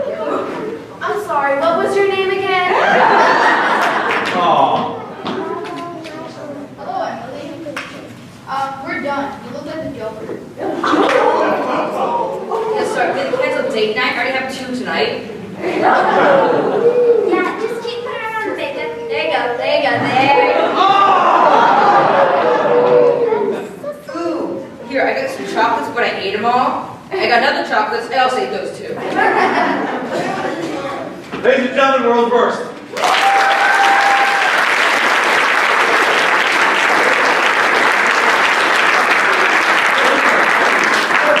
Okay, what I want to do next, the monologues all got their own round of applause. I'd like to acknowledge the sketches. So, if I could have Elevator Pilot come on out for takeoff.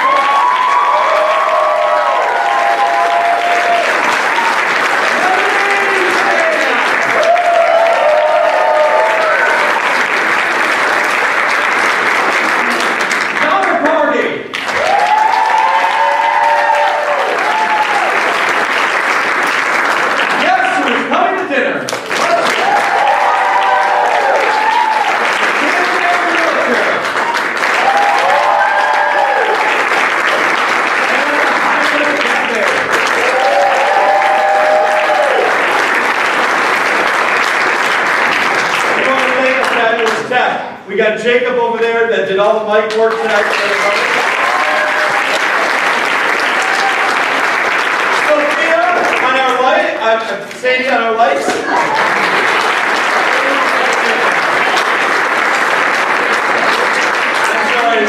Sadaya, sorry. Kennedy was all our special effects.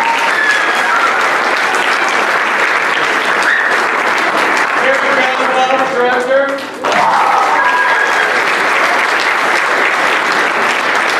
And everybody, I present to you KMS students here. Thank you very much.